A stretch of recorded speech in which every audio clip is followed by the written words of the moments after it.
So, I just added a topic while we were sitting here talking, man. And we were talking about, first we're talking about, should we start off with Deshaun Watson? And then I was like, eh. And then we're talking about Aaron Rodgers owning the Bears, and Brady was talking shit about how he's like, well, he's a part owner of the Bucks and he owns the Bears apparently. And a question was asked to Brady about owning the Jets, and he said he'd rather own the color green. And that kind of made me chuckle. And, I like New Brady. I like the fact that he's an asshole in the open. We knew he had it in him, but now he's just showing it because he's out of New England and he can just be himself. What are your thoughts on New Brady? Yeah, fuck him. Those are really my thoughts. It doesn't matter how much I think of him as a good player. Like, he's the GOAT. It's undisputed at this point, and we all know it. But it's still fuck Brady for me. It's Super Bowl 51. I just don't think I'll ever get over that, because especially if we don't win let me just stop being optimistic. I know that we're not going to win a Super Bowl with Matt Ryan, and I just think that it would have justified everything I've always said about him as a player if we win that Super Bowl. So it's fuck Tom, because Tom is the reason that we don't have it. And you can blame a lot of stuff. Jake Matthews, Devontae Freeman, but ultimately it's Brady. Brady's the reason you don't have it. If Brady just laid down, we would have won the game. Most people lay down. They like when we played Aaron Rodgers, which we were just talking about him. Like when we played Aaron Rodgers, he checked out of the game after we started blowing him out. Brady just did it, and they did everything that they had to do, and everything went right, and they got it done. I wouldn't expect. What are my thoughts on Brady? I wasn't expecting to hit a Matt Ryan topic this early, right? But how annoying is it to hear the Matt Ryan critics just pile on Matt Ryan? And it's like you wouldn't say any of this stuff about him had he won the Super Bowl. Nobody. It would be like if the Browns won the Super Bowl, if he won the Falcons the Super Bowl at the end of the day. And I say it like that because we're talking about a proverbial loser. This is a franchise that didn't have back-to-back winning seasons until he got here. It'd been in existence for fucking 50s, right? 50s. Yeah, like come on, and they had never had back-to-back winning seasons, and then he rolls off 5 in a row.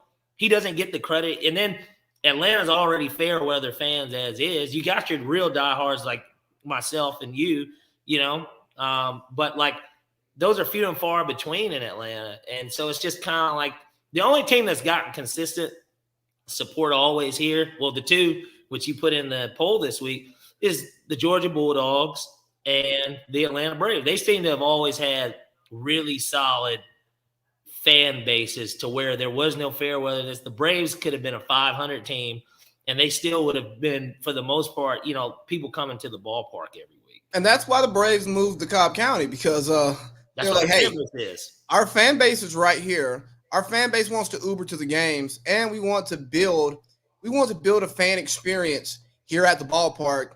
I'm sorry, Fulton County, Turner Field. Can't do that there. Yeah. Ted doesn't own us anymore, so we're going to use the wherewithal that we have. We already don't have a very high payroll in baseball. If anything, all of our star players are on cheap ass deals, including Freddie, and we're not going to get too much into baseball, but basically, yeah, that's kind of what it was. And I just think that with Matt Ryan, it's like he takes this bad situation, this Michael Vick disaster, Bobby Petrino, and immediately turns it around. And he never gets the credit he deserves for making Atlanta a team that every year from that point on, they're like, the Falcons can make the playoffs. That was never something that people would say all the time. This is because think about it. During that first 5 years, it was like a foregone conclusion. Well, the Falcons are going to always have a wild card spot. They're going to always play wild card weekend. Or, hell, they might get the bye, which they've done, 3 times under Matt. So we expected to be competitive every year, and the years that we weren't competitive, there was usually a legitimate reason, and it was normally injury. Yeah, Julio, free, O-line just banged up, defense, yeah. So let's just bonehead calls by coaches. You remember that year? Wasn't it what's my man? Wasn't it Mike Smith who went like fourth down crazy one year? I'll tell you the thing first of all, credit to Mike Smith for doing all he did with the Falcons, because he's the real reason for the season. I think that he brought that continuity, and he's never going to get the flowers that he deserves. And people fail to realize that in his last game as the Falcons coach, that was the NFC South Championship game. We just laid it all. We just, we dropped the deuce at home. We played Carolina that year. That was the year Carolina went 7-9 and beat the Cardinals on like the first ever Monday Night Football telecast for a playoff game. And they had like their fourth string quarterback. Bruce Arians was the coach of the Cardinals because Carson Palmer was hurt. But that year we would have made the playoffs with a losing record. And, he dropped it. He dropped it. We were at home and we played Carolina. We could have beat them. But we got blown out. It was 31-3. I'll never forget. So let's circle back to this new Brady. And I want to talk about it a little bit because I find it interesting because the way Tom Brady has been talked about throughout his career is just, class act. He says the right things. He does the right things. He's quarterback. You never hear much from Brady. And then you see Tampa Tom, and he acts like a receiver low key. Like, you know what I mean? Like the Honey Badger piece where they're going at it in the game. He has these funny one-liners he's doing podcasts and stuff now. And I'm just and I think that, this is gonna play well for someone like a Lamar Jackson. A quarterback who we would describe with the N-word, you know what I mean? Because it's showing that you can be the best of the best and you can still talk trash. You can still do podcasts. You can still be funny. You can still shit on other teams and do the stuff that we know that other players always do, but was always said that quarterbacks can't do. And this is going to take us into the Aaron Rodgers piece, but Tom Brady has just got to that, he got fuck you money. But his wife might have more money than him. I mean, but he's just that fuck you status in the NFL now, where he's just like, yo, I'm a made man. I can do whatever I want, and I can do it however I want, and I love it. Well, you got to think about it. How often are you a GOAT playing and still playing at a high level? Very rarely does that happen. I mean, Jordan, if we look at Jordan, just because for conversation purposes, people would consider him the GOAT of basketball. At what point did he become the GOAT? I think it was after the three-peat and he retired, and then once he came back and won the fourth one. I think that is when people were calling him like, oh, yeah, without a doubt. And then he came back when he won that fourth one. They had the best record in NBA history, which still stands because you can't be the best without a title.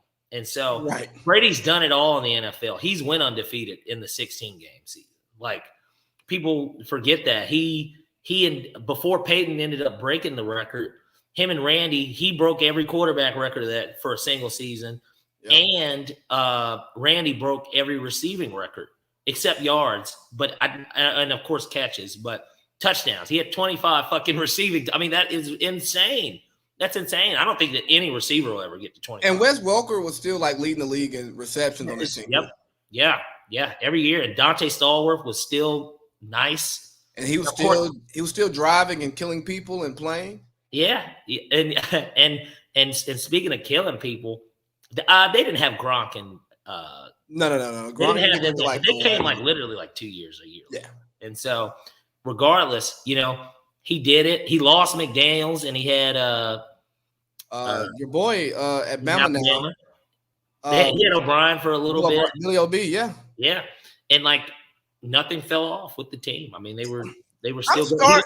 They lost Charlie Weiss, they lost Romeo Crennel. I mean, and they just kept fucking winning. Yeah. And Bill was still drafting bad and they were just still winning games. I mean, it's a testament to how great of a he is and how great of a coach he is to be able to take undrafted guys and make them Super Bowl champions and starters. I used to just be Team Belichick, right? Just big Team Belichick, and that Brady was a product of Belichick. And the more and more I look at it and I see where New England is today, for one, this is not taken away from Bill Belichick. Bill Belichick is a hell of a coach, and I don't think He's Tom still the Brady. greatest NFL coach, I think. Right.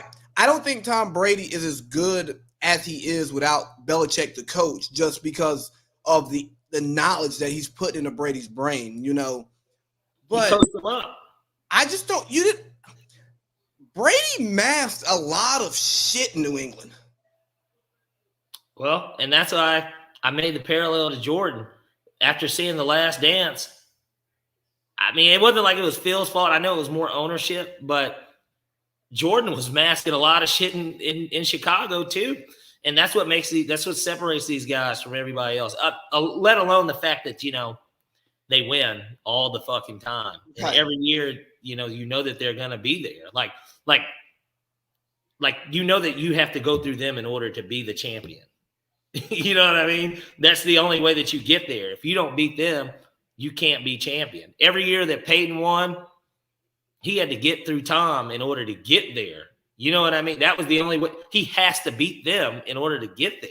And so, and that's crazy, bro. Like, I'm looking forward to the Tampa Bay game this year because it's gonna be my first time seeing Brady in person. I'm gonna be like, and hopefully we'll be able to get you down there with us. And because like I said, our seats are on the side of the Bucks, so I'm on the sideline, so I got to see him. That's as close as I've ever been to him.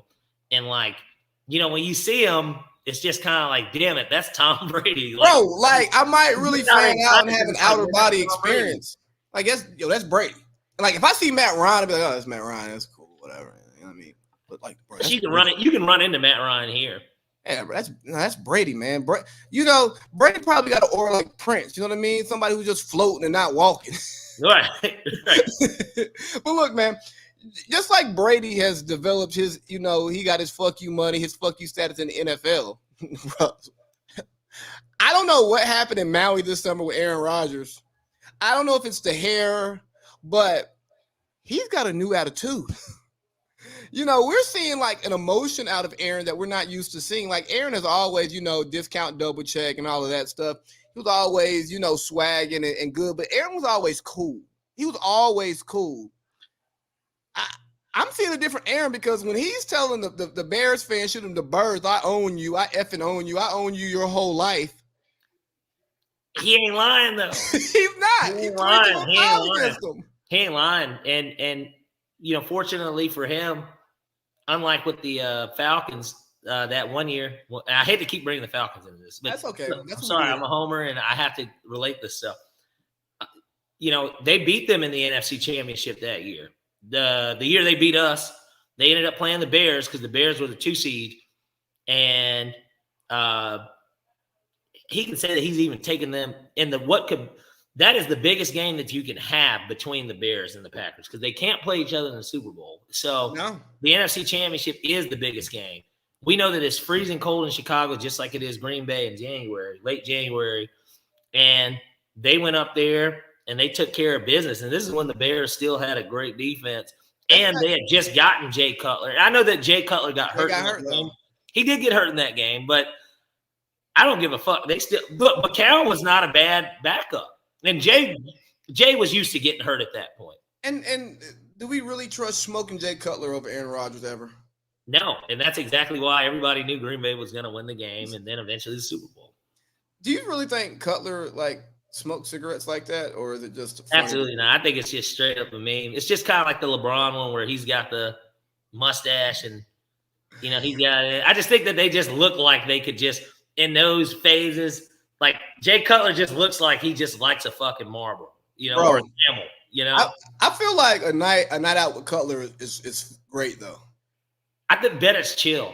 I bet that he's a lot chiller. He seems laid, and I guess because he just seemed like he didn't give a fuck in the NFL. But I know that he's got to be a laid back guy. I mean, this guy played in Denver, Chicago, and Miami.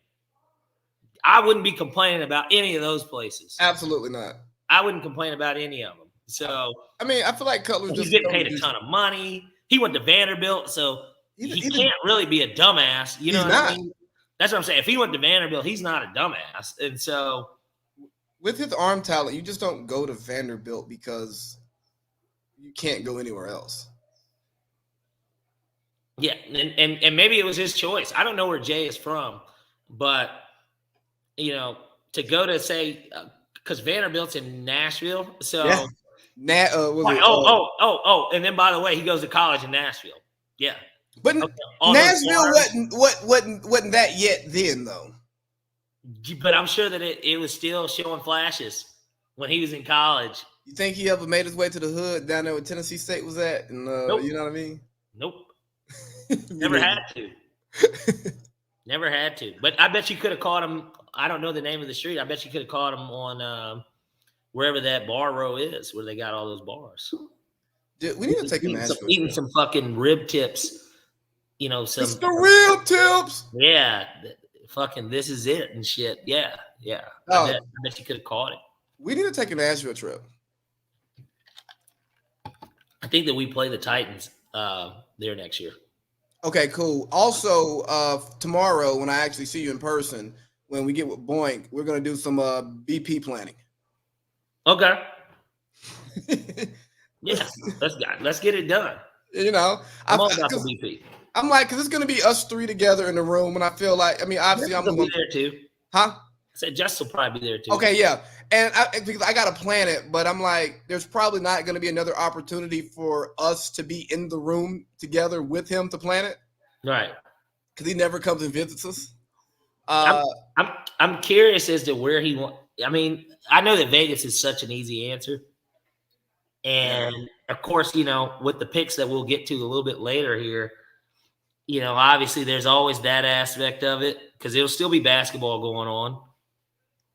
We could probably even do a live pod then, because the basketball will still be on.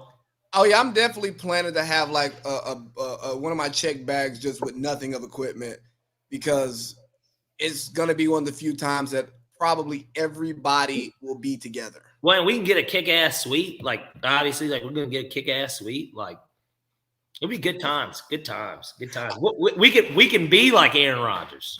Yeah, we can just Anyway, so Aaron has a team looking good. Do you think Aaron is coming back? Absolutely not. Colin Cowherd is selling me on Aaron to Pittsburgh, and I just like the sound of it, man. I want to see it. Do they have the capital to pull it off? Well, no, he's going to be free agent. They're going to let him be able to walk, right? Or they just will trade him. I think they just will trade him. What type of capital are they gonna, get from them? Because Denver, obviously, two people are gonna be John Elway, if he's still there. He's gonna be able to sell the idea of, I did it late. I got Peyton one late. He went to two. Denver's a nice city. I've been to Denver. I love Denver. Denver's nice as fuck. I love Denver. My home office is out of Denver right now, and I'm waiting on them to tell me to come up there for something. Oh, man. I know. And so I love Denver. Denver's cool. The Broncos do have they're a winning organization overall. They got 4 Super Bowl. Three. But they've been to like in almost 10, like what John lost a lot of them. So that's a winning. Now the issue that Aaron would have is, do you want to play young Patrick Mahomes every year? Even though now he looks a little bit more mortal now these days. And Justin Herbert. Yeah, and Justin, and the Raiders aren't slouches. Hell, they're 4-2. So that would kind of be that question. I mean, Pittsburgh, it ain't no different. You got to play Lamar. I know that playing Baker's that's it. That's all you got to do. You got to play Lamar and Joe Burrow's making for this to be year 2, and he got hurt last year. He looks good, I think. Do you trust Cincinnati to be fully competent for Joe Burrow? I expect them to at least at a bare minimum be what they were with Andy Dalton and Carson Palmer. It can't be any worse than that. You know what? Let's sit on this because I think because people don't like the Brown family in Cincinnati because they're so cheap, and apparently they still have an outdoor practice facility in Cincinnati, which is crazy. They get entirely too much flack for being an incompetent franchise because in the Marvin Lewis years, they were going to the playoffs. Yeah, they weren't winning playoff games. They went like 4 straight years. Yeah, like they are not the same. They're not the Browns. They had Giovanni Bernard, AJ Green, Andy Dalton. Andy Dalton. Ocho Cinco. Ocho Cinco was still there. I'm trying to think who was the other running back with Gio, because Gio wasn't even the starter. No, they had the other guy, and I know they had Cedric Benson for a little while. Yeah. Which, you know that he's my second cousin. That's so wild. But really? Yeah, he really is. He's literally my second cousin. Do y'all like have a relationship with second cousin, or you just? No, I don't. Outside of the people with the last name Hodges in Texas, I don't. But the Benson, I think it's his mom is my grandmother's cousin. Got it. I have a second cousin like that too. I told you about my second cousin. No, who? Victor Oladipo? No. Okay, I'm fucking with you. Wayne. Oh, little one. Yeah. You know, you did say something about that though. Yeah. And it's one of those things that you don't really talk about because you don't know them, right? I don't know them. So it's like friends I know better than them. So yeah, I remember people like, bro, you should tell everybody that. Why? For one, I'm not a groupie. Two, I don't know him. Right. Well, it's only funny because you brought Cedric Benson up, and I'm like, well, yeah, and obviously he went to UT, and may he rest in peace. He died, you know. But yeah, it was just kind of one of those things. I'm like, you know, that is a fun fact about me that's my second cousin, and we never met. Like, I'd never met him.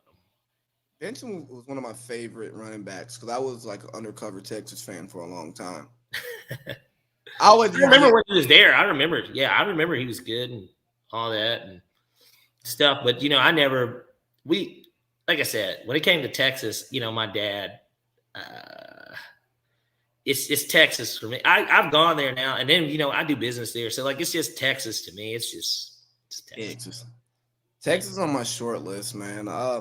Speaking of Texas, man, let's talk about the Texans. And with the Texans, let's talk about the quarterback, Mr. Massage Therapist himself, you know, Bob Kraft Jr. allegedly. Mr. Deshaun. Except he gets caught and he does it with 20 plus of them. But yeah. Let's talk about Deshaun Watson because rumors are he could be on Miami by the end of the week. I hope so. I think it would be a good move for him. The league, I don't think he plays a snap this year. And I think that there's like this nod agreement between Goodell and ownership that, you know, he's just going to be inactive. And that way he gets paid still. Like it kind of works out for everyone. Because if he gets put on that exempt list, I don't know if he necessarily gets paid. He still gets paid. So I was listening to Mike Florio today. He was on Dan Patrick, and they were talking about it. And he said he talked to somebody in the league office, and they were like, you know, we're not going to do anything right now because there's no point. He and Houston have mutually agreed to not play. And if we put him on the exempt list, it becomes a story. And it becomes, how are you putting him on the exempt list? How are you put him on paid leave of absence for something that we don't even know to be true yet? We don't know what this is. Right. So let's just, you know, we're going to just kick this can down the road. And I would say if you're Miami's GM, do you make that move? Yes, because I think that he won't play this year. And I think that at that point, it'll be like a time served kind of thing. Once it is done, he's missed a whole season already. He's already one of your bigger stars. He is a top 5 player in his prime. And I know Lamar can now kind of make that claim a little bit too, because he actually has an MVP. But you could argue he's the best black quarterback in the NFL, the most important position, and he's probably the best black quarterback in the NFL. And the white sports media are already trying to make Justin Herbert better than him. What about Patrick Mahomes, though? But, you know, he's mixed too. And not that doesn't make him any less black. He's black. You know what I mean? He's identified. Nobody says Barack Obama isn't black, right? Yeah. He's mixed. But Pat Mahomes does not give me but you know the same type of black vibes that Deshaun Watson and Lamar Jackson do. And that's not a knock on him. It's okay. No. It just, you know, he's a lighter skinned fellow. And Deshaun's not dark or nothing. He's brown, right? But he got it. But we know that that's a nigga, and we know that too. And I know that we're okay with saying that here, but regardless, you know, we know who he is, and at Clemson too, all the success he had. I just think that if you're Miami, you're already seeing that Tua probably isn't it. Because that injury history is following him. He played pretty well against Jacksonville too, but it still didn't look good, man. Yeah, and just at this point, Brissett is starting. He can start in the NFL, which he's done already when Luck retired. He did a whole – and Indianapolis wasn't terrible. They were a 7-9, 8-8 football team. So you can ride this thing out. You get Deshaun. Tua will obviously go. I know that Washington was the rumor that it would be a 3-team deal and that he goes there. Maybe they can salvage him because they kind of don't really have a quarterback either, and he's still young, and we just don't know. But we kind of know the verdict's a little bit out on him that he's a game manager that can be okay, but he has an injury history. But he could also, I know it's early in his career, and Alex Smith had a lot of years. I could see Tua, his ceiling being an Alex Smith type guy, a guy that would get injured and, was a top pick. We all know who he is. And he was, Alex Smith was a very solid pro. Yeah, but he was a good player. I thought he was a good quarterback. If I have Alex Smith on my team, I'm like, we can get to the playoffs. We can't win the Super Bowl. We'll never beat an elite team, a team with an elite quarterback. Right. Like I want a new quarterback, but I'm not burning his jersey. The thing about Tua is he's super accurate, but that man throws probably the weakest ball in the NFL. Yeah, and that says a lot when you got Matt Ryan out here chucking 20-yard passes. Now Matt's still pretty fucking accurate, but that arm has no juice. But yeah, exactly. Matt and that was never Matt's strong suit. He never had a cannon either. But hell, he's fucking top 9 and I'm thinking about it. Yeah, I'm being specific. He's top. Actually, he's number 8 now in yards, but he is top 9 in both touchdowns, and it seems like he doesn't throw that many touchdowns, but he's top 9 in both because of his stability and his consistency. Matt Ryan's good for 4,000 yards and 25 touchdowns every year. Every year of his career, after about his second year, every year of his career, he was good for that. And Tua, Matt Ryan is what the Derek Carr defenders want him to be. Yeah. I would think that Derek Carr falls a little bit in the Matt Ryan territory. I would say that just less success. Matt Ryan has been wildly successful, especially for a franchise that doesn't get that type of look. And, and then most fan bases, it seems like most Raiders fans that I run into, they are supporters of Derek Carr. Like, they do support him. Matt Ryan, to me, has never gotten the respect of the city. Outside of the Super Bowl and MVP year, that was the only year when he ran that touchdown against Green Bay, I heard MVP chants from everybody. And I'm like, damn, we finally done unified on this man. The problem with being Matt Ryan is following Michael Vick. And, this is a quarterback that he was better than. But the city loved Michael Vick. Michael Vick was Atlanta. Culture, Rubber Band Man video, Braves, black quarterback. Oh, he fight dogs. Spectacular runs. Right, he really fit in with it. He was an Atlanta nigga, man. Come on, he was truly adopted by the city. Right, whereas Matt Ryan, he's happy that he can go to Truist. Mike Vick, I'm sure Mike Vick went to Mr. Everything at least once. You know what I mean? Yeah, that's true. You're not gonna run into Matt Ryan at Busy Bees. You ain't gonna run into Matt Ryan at Compound. You know what I mean? Right, Gold Room. Tongue and Groove. You're not gonna run into Matt Ryan there. You might walk in. Vic was in there. and he was in the section, but he may have went to the bathroom or something. You know what I mean? Like, no security by himself. Right. So the city could just grasp Michael Vick in a way that the city could never grasp a white quarterback, to be honest with you. Well, because I get it. There's no relation there. Yeah. And but granted, Matt Ryan, a guy like Matt's from Philly, right? He's a Philadelphia guy. With the Boston College. He went to right. He went to Boston College, which is Boston. Ugh, man, can't wait to see the Astros put them the fuck out tomorrow. But you want to hear something about Boston? It's the most racist city. True. So I was talking to a friend of mine who lives in Boston, and he was like, "Have you ever thought about trying to move to Boston and break into sports media in Boston?" It's like, no, I'm not a Boston homer. I wouldn't fit in there. And you're not white.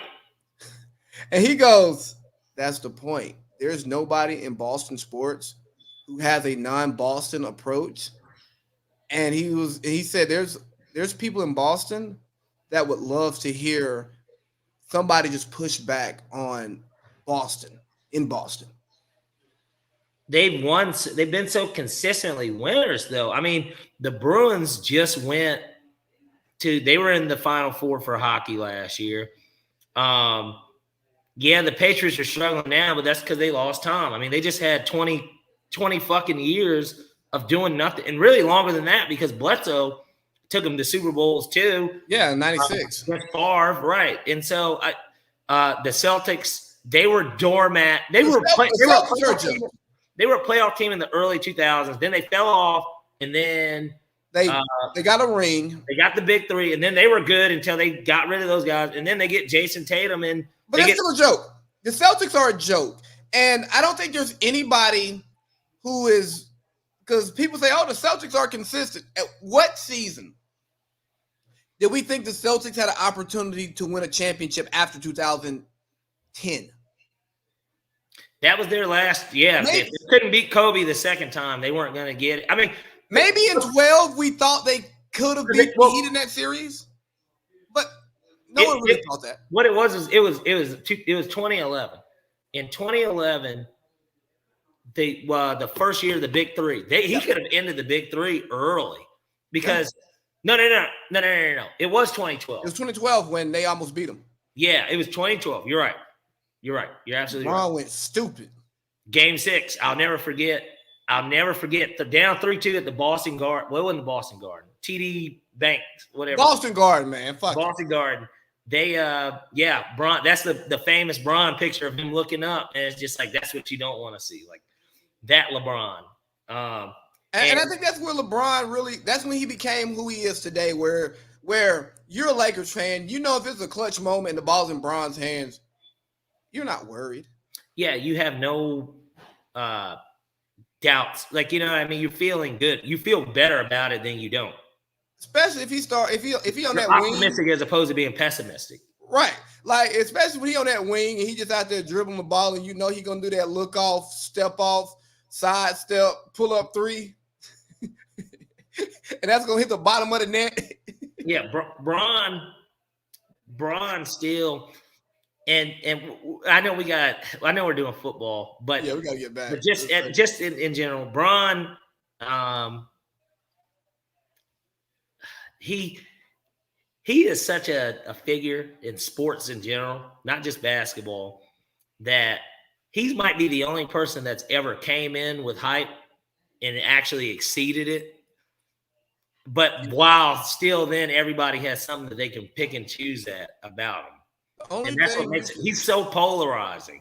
And it's weird because he never did anything bad off the field or off the court. Like, nobody would look at anything that he's done and say, man, he's a bad person. Like all he does is give. Like, he's fucking friendly. He's got the kids. He's got the family. Nobody's ever heard about him and his mistresses. Nothing like that. Never.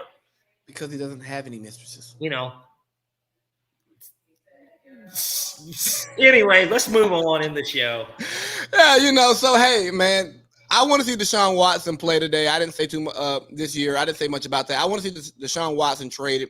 He doesn't deserve to be managed by the preacher down there in Houston. So let's talk about some MVP talk. Because, a lot of people are talking about who their pick is for MVP.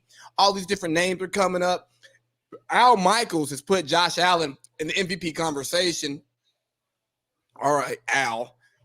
Everybody's saying, oh, no one's talking about Lamar in the MVP conversation. Well, no, everybody is actually starting to talk about Lamar by saying no one's talking about Lamar.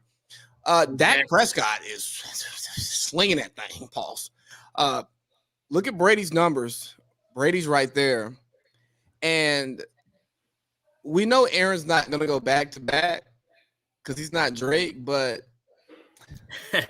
them boys 5-1. And look here, Aaron's keeping me relevant in the in fantasy football. And then you got Kyler Murray. They're 6-0. And I mean, I don't think Kyler Murray gets through the season without getting hurt because he's 5'9", $170. Right. But right now he's on top of his game. And, you know, the Matt Stafford buzz has died. It has. But it's just died because it's not a cool story, not because he's not still putting up MVP type numbers. So if you had to pick an MVP today, who would your pick be? I would probably roll with Lamar, and I'll say terrible why. TV. That's terrible TV because I was going to pick Lamar, but go ahead. I tell you, I can be a devil's advocate too, but it's so hard to go against them. They've got the best record in the AFC. He's beaten teams that I think everybody wanted to see it happen. They come back. They were down against, you know, the team that beat in the AFC, the Chiefs, who we know now aren't as good as we thought they were going to be. But he came back. That was a comeback game. He had he lost the season opener, the first ever game with fans in Vegas, in a game that they could have won, and it was partially his fault for sure that they lost. But yeah, but think about it. It was his first game with Sammy Watkins, no Rashad Bateman, their first round pick.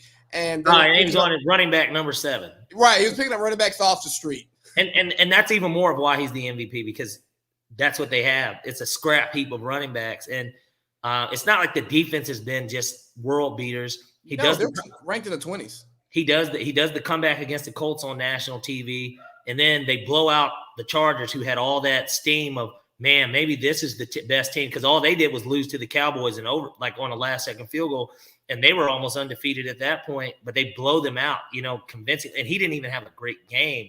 And so I just think that when it comes to MVP, as much as it is an individual award, it's a team award in the NFL too, because your team has to be good. And I think that he really does elevate the play of those guys. But if I want to play devil's advocate, just because you agree, we both agree. Let me make my Lamar case too. Okay. Here's the thing. Those running backs that he has, no other team wanted them. No other winning team would utilize those running backs. And they all scored touchdowns in that blowout. Yep. Devontae Freeman, the Falcons said, get out of here. We'll have no running back before we have you. Le'Veon Bell went from, is he better than Zeke? Is he the best running back in the league? To, this man is homeless, living in a box. And what's my man's the backup from the Vikings all that time? He went to New Orleans. That guy. What's his fucking name? Vikings went to New Orleans. The other running back they have. Murray. Latavius Murray. Latavius, you are a career backup. You are like a high-end career backup. Hey, you know what? Here's a tub. And on no other team does that happen. And what makes Lamar so valuable is that when he's in the pocket, if he just takes one sidestep, your whole defense collapses. If he takes one step forward, your defense collapses. If he tucks the ball for a second, your defense collapses. I don't think there's any player in the league whose sudden movements can impact a game more than Lamar Jackson, outside of maybe Tom Brady's eyes. But you can't trust Tom Brady's eyes because he knows where everybody is anyways, because he's been doing this since some of these kids weren't even born yet. Right. Well, it's Tom, It's Tom. Tom is timeless. He does Subway commercials where he talks about how he doesn't even eat Subway, but that smell, how could you not want to eat it? Like, how do you get somebody to say that they don't eat your product in a commercial? Because he's Tom Brady. Oh, you know what? But there we go. Now we're getting to my devil's advocate. Why not? I think Tom Brady could be MVP. I mean, his numbers are there. The numbers are there. The record is there. They just came off a win. The guy's getting disrespected. If there's somebody that could challenge Lamar, I think Tom is it too. Because Aaron doesn't have the stats, even though they have the record. And I know that Kyler Murray gets a little bit of it. I think the media wants Kyler Murray to win the MVP because they wanted him to win it last year. Yeah, and Kyler is he's not a system quarterback. I don't think. I think that he's an impromptu type of guy too himself, to where he makes his plays as well, and they're winning games. I think that they just have such a better supporting cast around him this year. They're getting more production out of AJ Green than they expected. Like, AJ Green took Larry Fitzgerald's position essentially as the vet wide receiver with Kirk and Hopkins, and he's actually putting up numbers that are solid. And so, like, I think that that's a big part of it. He upgraded at that. His defense is upgraded. Budda Baker is one of the best safeties in the league. He was last year too, but he certainly is. It's getting better. He's only in like his third or fourth year too, so he's getting better. J.J. Watt's showing that he's still got plenty of juice in the tank. We know Chandler Jones is a dog. It just they got what's his face from Clemson, Isaiah linebacker. Yeah, linebacker, safety, that hybrid, like Derwin James, like Keanu Neal, like now because now they got Keanu playing linebacker. But hey, I'm gonna quit with my Falcons references, but nonetheless. I think that I'll have to wait and see. We need more, and I know that's why it's too early. But if I had to give anyone a shot against Lamar, it's definitely Tom. What about Dak? What about Dak, man? I'm looking at Dak's numbers right now. 6 games, 73% completions, 1,813 yards, and 16 tubs. Dak can ball too. Dak's been balling, and the Cowboys very well. You know, Josh Allen, you got to throw him in there too. You can throw him in there. I'm not throwing him in there. Josh Allen's not an MVP to me. I'm gonna throw him in there. You can throw Josh in there. I don't think that Josh has done anything that would necessarily play him out of it. How about that? No. Except for falling on fourth down, against maybe the guy who might need to be the MVP that we don't talk about, and that's King Henry. Nah, that's not a running back award. And I know that, the year AP won it, obviously he comes back from the ACL injury. He had 12 tubs that year. Yeah, but Henry already got 10 yards. And it was a different NFL too. True. And I think that just what he did, and what Minnesota probably won 10, 11 games, first round exit. It's not like they made any noise or anything, but hey, let me throw something at you while we're here on King Henry, and I guess too early super MVP talk isn't up there. King Henry, as the NFL has become way more pass happy, and teams are getting smaller to defend the pass to be faster, do you think we're opening up the door for the running back revolution?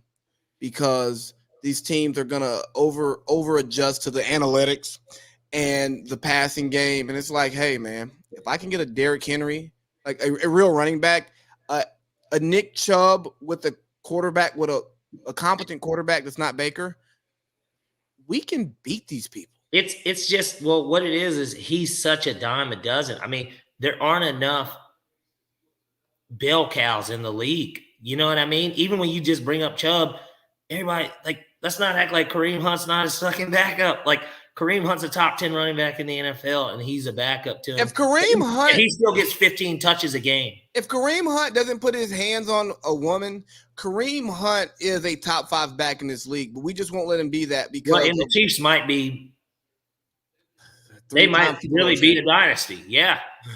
Yeah, because the year that he did that, I remember it so vividly. I was at a bar downtown, and they played the Rams in that high-scoring Monday Night Football game. One of the best for pure offense. Oh, God, yeah. One of the best games I've ever watched. Yeah. And that was that season. It was probably about 1 or 2 games after that when he got hit with it. And that was the year that they lost to Brady.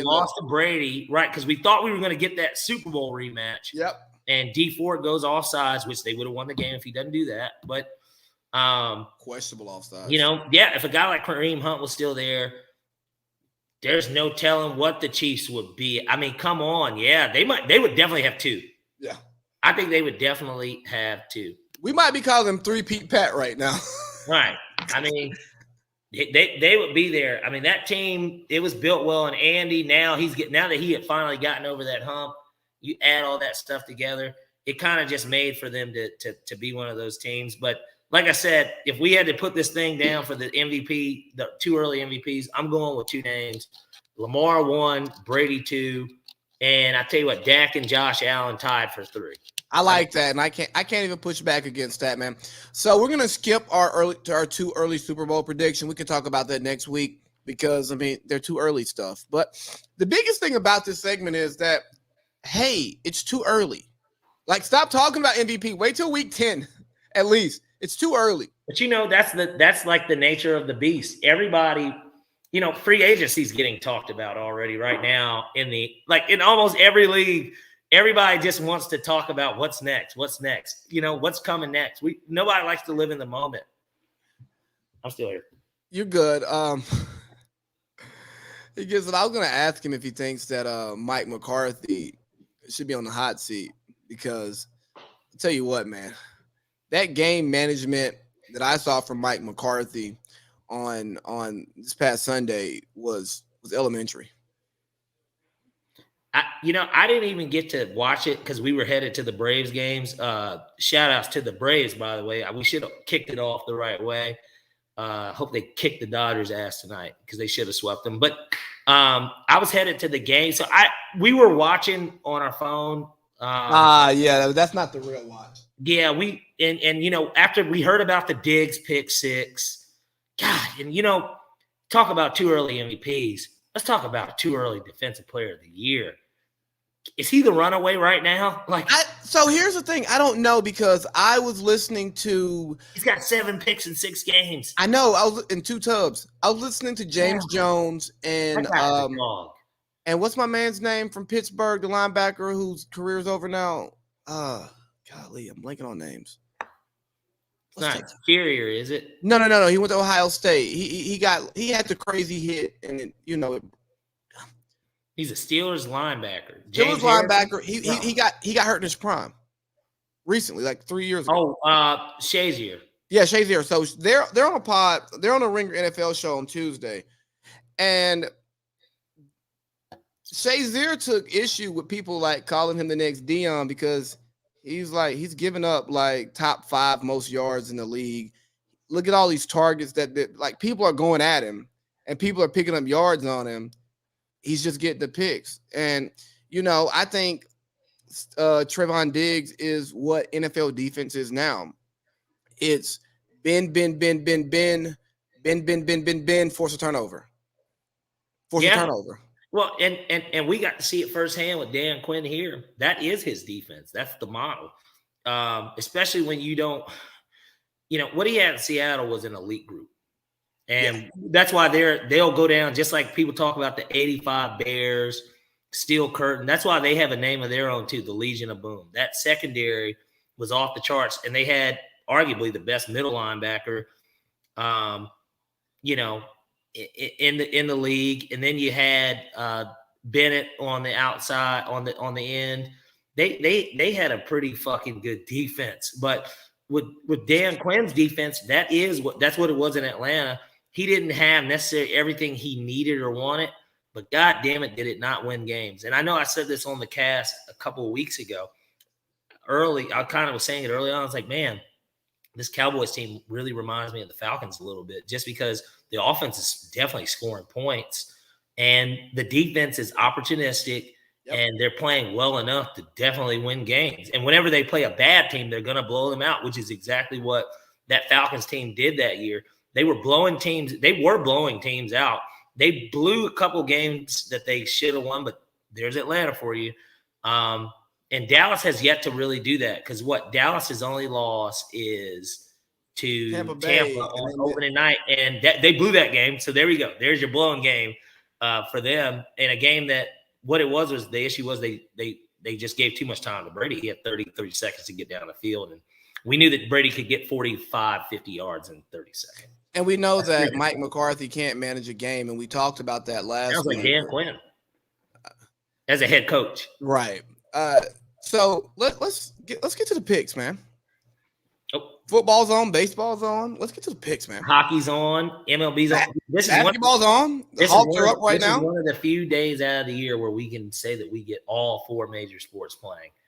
Cam Reddish got 12 in the first quarter. I see the Hawks are getting in that second quarter. Yeah, let's get it. All right, so hold on. Let's get to give me a second. No problem, man. Start the segment of it. So while he's getting to his picks, man, today is one of the best sports days ever, man. No matter what you like, you can watch it, and it's all on cable. When we get done with this pod, I'm gonna go into the living room, and I'm gonna have the Braves on one TV, and I'm gonna have the Hawks on another TV. Then I'm gonna have the Thursday night game on another TV. I'll have the Hawks on the small TV because it's early NBA. Football will be on the 50-inch, and then baseball, because it's playoffs, will be on the 65er. Because that's what you got to do, man. You got to prioritize it by where it's at in the season and its importance to you. And it's just great to have 3 Atlanta teams active at the same time. Yeah. And then they're all playing. What are we gonna do? I'm just like, yeah, we're gonna win the World Series this year, man. What are we gonna do when that happens? It's time. Is it not time? What are we gonna do in the Battery for that parade? We're obviously not going to work. It's gonna be on South Cobb Drive, I would imagine, or South Cobb Parkway is what it is, over there by Cumberland. Yeah. I don't know. I just know I'm going to get there early, and I'm going to be just swigging my life away. I'm going to be swigging it away. All right. I'm ready to go when you are. All right, baby. Let's get it. All right. So to kick off this college football 6-pack, let's go ahead and state the obvious. We went 3-3 last week, 500. We'll be okay. We'll be all right with that. I haven't been killing it in college. College has been so goddamn unpredictable. But let's go ahead and get you this 6-pack. I think that we do have a winner here. I like the chances of 6-0, but I always do. So we'll start off with the first game I have on the slate. I've got Mississippi State at Vandy. Vandy is awful, people. I try to stay away from the layups, and I want to give you everything that's going to be competitive and that's going to have some real good money. But they always have good money if you touch the spread, no matter who it is. So Mississippi State at Vanderbilt, we're going to lay that minus 20.5 on them. I think that they should easily clear the 3 touchdowns. Vandy, like I said, they're kind of a stepping stone in the SEC. I mean, they're the first step. For those that are seeing Squid Games, let's just look back to Game 5 of Squid Games. You had to pick that first step, and theirs is just flashing in fucking red. It's the easiest thing to get. I feel like we send them to the ACC for Clemson, and we have the mega conference. You know what I mean? Yeah, well, that was scared of that smoke. Shit. Clemson better. What else we got? All right, and then in our next game, we got Syracuse at Virginia Tech. Syracuse has been playing really good ball, had a good chance to beat Clemson. We found out that Clemson just isn't that good. I mean, that's really what it is. Clemson is not that good. And every week we try and figure out that game where is Clemson going to get it together. They played really well at Syracuse. Syracuse is headed to Blacksburg this week. Give me Virginia Tech on the money line. I'm not a believer in a backup quarterback who, even though now has turned into the regular season starter because the starter is out. I'm not a believer in Dino Babers headed to Blacksburg, especially now that Virginia Tech's dropped 2 in a row at home. I'm going to slide with Virginia Tech this week. Next one. We're going a little ACC heavy. Wake Forest at Army. And I'm sorry for all those that are in the service that believe that Army's a good team because they run that bullshit-ass option that I'm glad Georgia Tech just stopped doing. I'd rather see Georgia Tech not win 2 games a year than win 7 running the option because it's just more – I just don't want to see it. And so – it's bad for the game. It is bad for the game. Wake Forest has a high-flying offense. They do score points, and I think that Army gets behind a little early. And if they get behind early, they're not going to throw. So at that point, you've got a whole week to game plan for this. Give me Wake Forest money line at Army. And then for the next game, we're on upset alert. And it's weird because they're favored in this game but I think that everybody can just kind of smell the upset. You got number 8, Oklahoma State, a vastly overrated team. Yes, they ended up beating Texas, and Texas blew it for us last week because we should have won the Texas game. Oh, yeah, Sark, yeah, just on his knees.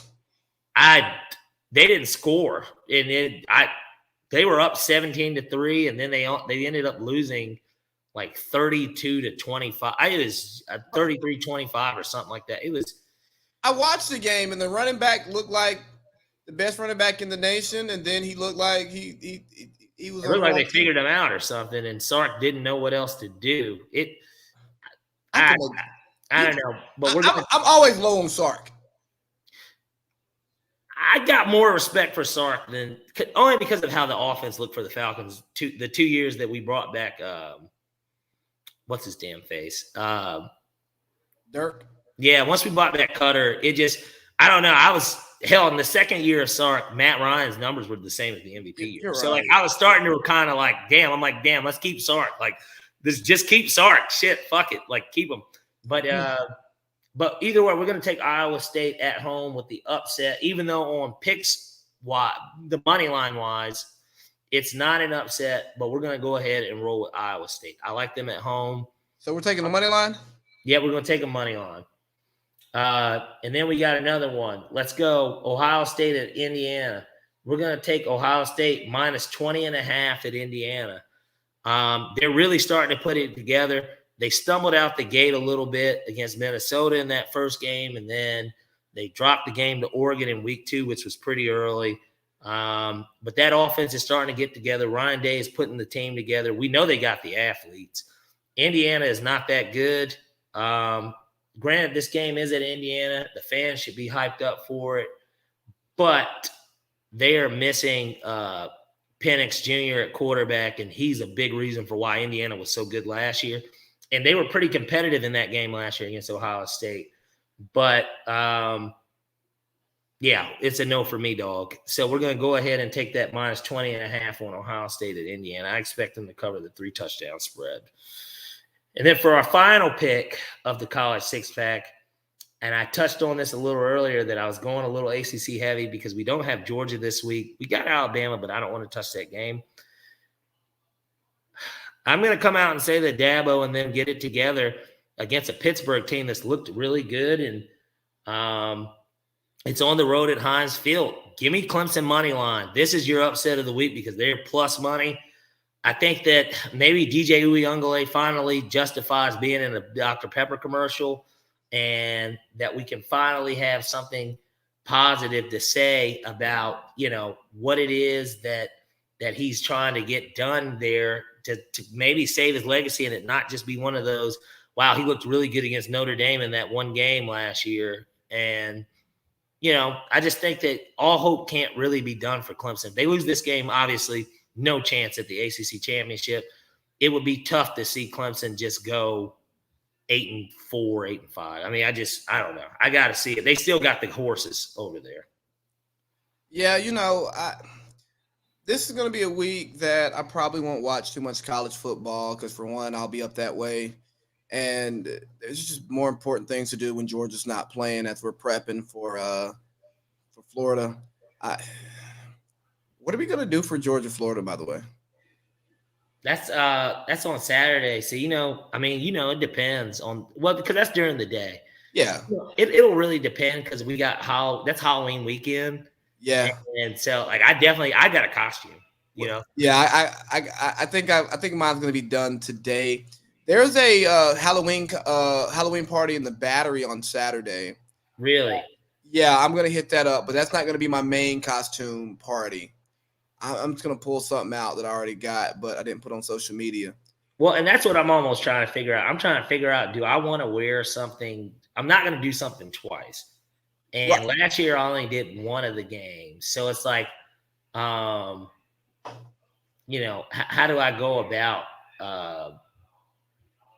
figuring out what I'm going to do? Because if I do another costume, it's got to be something of shit that I just have that I can make up. So I'm taking my costume from last year because I went to a COVID party that was in Monterey and there's nobody in Monterey and I didn't put anything on social media. So I'm like, I know I haven't seen this, so I can do this one over again. But My mom, she found the red suit for me for the Joker costume, and she's gonna make the vest so I can walk around going. You gonna paint your face? You gonna Absolutely. Yes, yeah. I'm white facing. Cancel me. That nigga's in a white face. Let's get this nigga off the air, please. All right, man. So that was the college football 6-pack, man. Let's get to the pro picks, man. This is where we hang our hat, buddy. This is where the bread and butter is. Let's get into this thing. I feel great about this week's picks. We got a lot of shit that's like one-sided. Like, you know what I mean? Like, there's not a lot of, big time upsets. I know everybody likes how we got that Titans pick last week. And even though I took them on the spread, I know the lines let us down. But I did want to take the money line too, which I did obviously in my bet, which, by the way, this is a time to say it, or I'll do it after I do the picks so I can announce kind of what we got going. All right, but let's get started. Game one. This is a game that I'm actually going to be at, and I don't like doing it. I really don't. But God damn it, I'm going to do it because I like the direction that the team is headed in. And it's not even homerish. It is homerish, but it isn't a homer-based pick. It's based on Miami what I'm sucks, seeing. bro. I just saw the Dolphins lose to the Jaguars. Give me the Falcons -2.5 at Miami. I think that Matt Ryan's going to come out. He's going to sling it. He's got Calvin Ridley back. I think Pitts is finally, now that he's got that touchdown monkey and that 100-yard game monkey off his back, I think he's going to play a lot looser. Everything's going to seem a lot more natural. The Dolphins are in disarray. Their quarterback doesn't know if he's even going to be on the team for the game on Sunday that he's been prepping for. Give me the Falcons -2.5. I think that they cover the spread, man. It's just I can't. The defense has looked a lot better. I mean, the team is honestly coming together. I don't expect a playoff team. It would be great if we did, but there's just too many 5-1 NFL teams in the NFC right now, or 4-1, whatever their record is. There's just too many teams. We look like an 8 to 9 win team. 8 to 9 win team now. Yes, I don't know if we get sure. there. They look like they're about middle of the pack in terms of wins. I don't know if we get there, but we're looking like one of those teams in that area. And I really love what I'm saying. So we're going to go ahead and go with the Falcons -2.5. Next game. Look, we're going to play with that hot hand, baby. Give me the Baltimore Ravens -6.5 against the Cincinnati Bengals. They're at home. The Bengals are really the only team that's in striking distance, depending on what happens with the Browns tonight. Lamar is on fire. He looks like the MVP. Baltimore just going to be too much for him. And in that same game, no. We're going to leave that at that. Just 6.5 Baltimore Ravens. And that's -105, by the way. So that's a pretty good odds. They don't see them getting that touchdown win. That the odds aren't in that favor, so I like it though. I love it. Next game, we got the Green Bay Packers and the Washington football team. We're going to take the over. The over is at 48.5. Washington came in, and this year everybody thought their calling card would be their defense. It has been dreadful. It's been one of the worst defenses in the NFL. And they've got all the talent, but I just see Aaron Rodgers I see both teams really putting up points. I think that because Green Bay's got kind of a shifty defense, that Washington should be able to get to about 21, but there's no way that the Packers don't get to 30 on them, especially after only dropping 24 at Chicago. They're back home. They're cooking with grease. I want to see Aaron Jones, A.J. Dillon, Aaron Rodgers, Adams, Devontae Adams. I want to see these guys go off, and I know that you do too, Lee. Me too. I know that you want to too. So let's go ahead and roll with them as the over. And you know what? We'll just throw in a cherry on top. Let's take the Packers money line too, because there's no way they lose the game. So what is that? That puts us at 4 so far. All right, next game. We're going to get into the 4 o'clock slate. And a lot of people aren't going to like this pick, but let's run with the Raiders against the Eagles. I like kind of the way that they answered against Denver. I know that Denver's not a good team. Really, they were we knew they were a Fugazi 3-0 team. But absolutely, I like Vegas at home against the Eagles, and it seems like it's a prime position for the upset. But at the same time, I don't think Jalen Hurts it. I just don't think he's it, man. I don't think he's it. And I know that they made a game out of it late against the Bucs on Thursday, and they've got more time to prepare for the game. But I think them headed to Vegas and the Raiders knowing that they're tied for first place in that division and that, the Chiefs play the Titans this week, we got to take care of business against a team like the Eagles when we still haven't even played the Chiefs once this year. Can I talk about the Eagles real quick? Go for it. So I went on the Nest podcast on Monday, and we talked a little football, a little baseball. Shout out to the Nest. Appreciate the opportunity to go on the pod and talk. And I got to talk to you about another pod that the opportunity. Yeah. You're requested. Anyways, so we talked about the Eagles, man, and as much as I'm going to hold off judgment on Jalen Hurts, even though there are things that I see that I'm not a fan of, dog, Nick Sirianni does not help him out at all with his play calling. Can you please use Miles Sanders? I said, hey, the best Penn State running back in the league right now is not Saquon Barkley, it's Miles Sanders. Well, but the Eagles won't use him. Your best ability is availability. Bill Parcells said that, and Saquon he hurt more than Drake Phillips. That's a good one. I'm gonna steal that. That's rich. That's what that is. That's fucking rich, man. That's fucking rich. But no, you're absolutely right. I mean, Barkley can't stay healthy. Sanders has proven to be a reliable back for what it's worth, and I know that O-line isn't terrible. So, no. And with having a guy like Jalen Hurts that can run, we need to see some more RPO. I don't know. Let's see some RPO. Let's see the game plan that he took into Atlanta where they ran RPO, they ran read option, and it goes, oh, Philly might be good. Right. Well, that game is what got people talking about that team. I knew that it was more so of a Falcons thing, but you know what, man? Nick Sirianni, young coach, just like Brandon Staley, young coaches, they are so in love with their analytics and their statistics that they're gonna lose games by not understanding what makes the analytics work. What makes the passing game work so well when you pass more is the threat of the run. The play action pass works because people actually respect your run.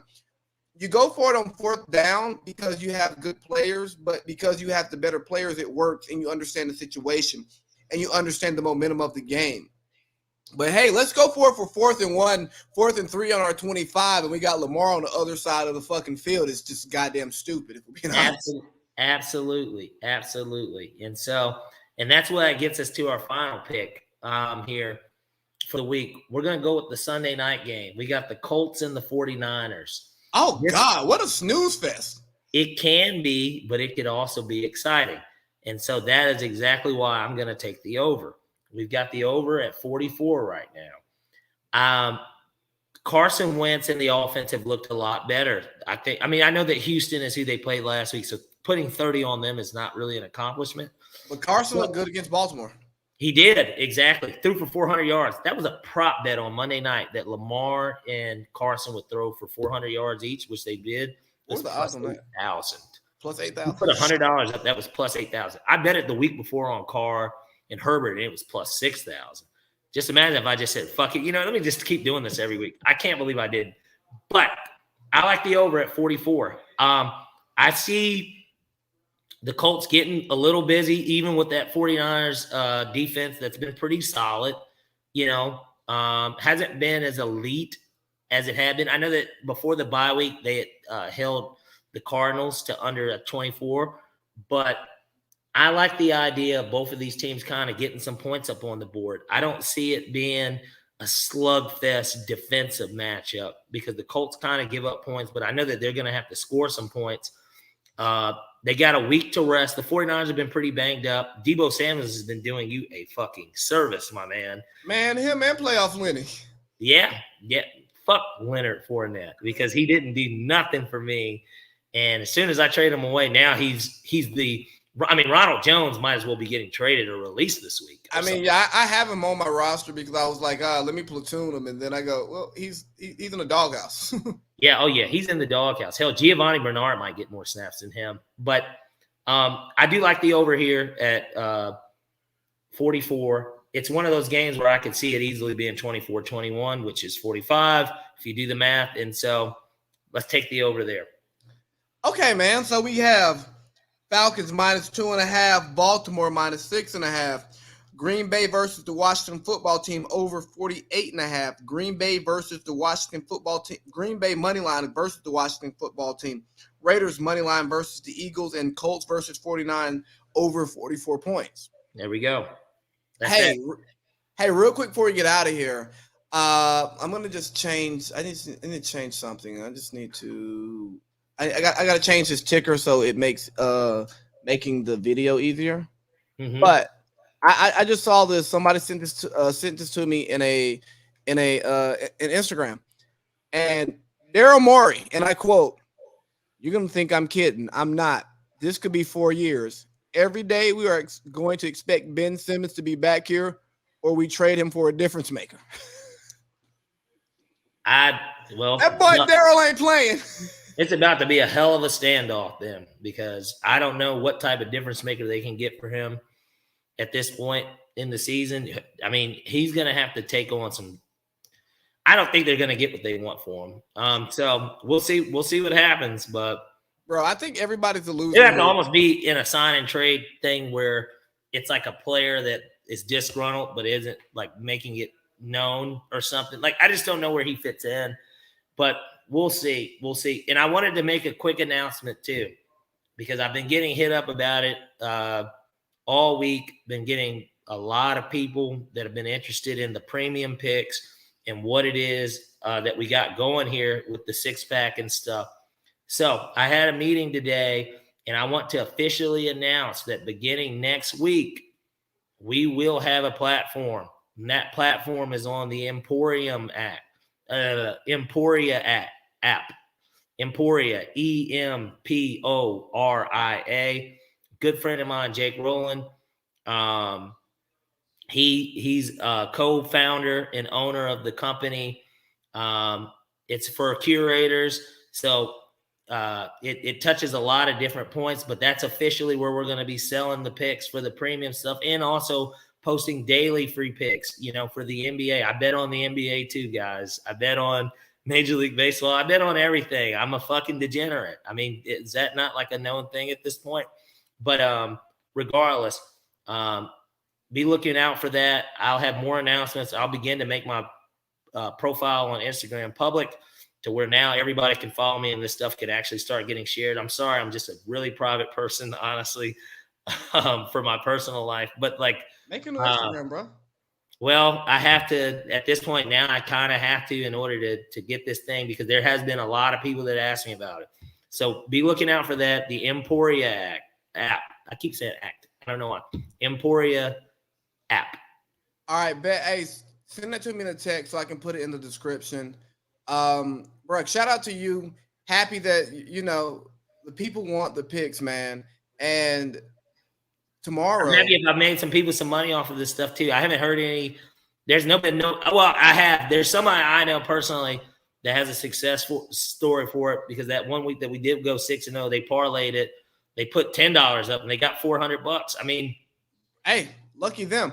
Hey. Yo, I don't know if you ran into those people, but some people. I did run into some people at the Battery. Yeah, and they were like, they hit me up and was like, "Yo, we ran into Parlay Pete." I'm like, "Yo, this man's a celebrity in my city now." They don't even. It was weird because he called me that, and like I was sitting there, we came there after the game, and I actually had a parlay on the line right there. I needed Ole Miss money line, which they did it. I got a quick $20K off of it. It was a bet I made at the baseball game. So on a live bet, 5-teamer, $1,800, turned it into $20K. So it ended up working out.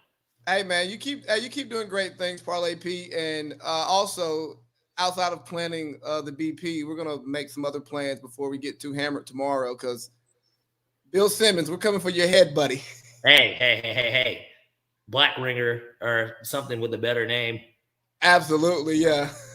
Hey, dog, good talking to you, man. Let's go watch some sports. Let's go make some money, dog. I'll see you tomorrow. Take care.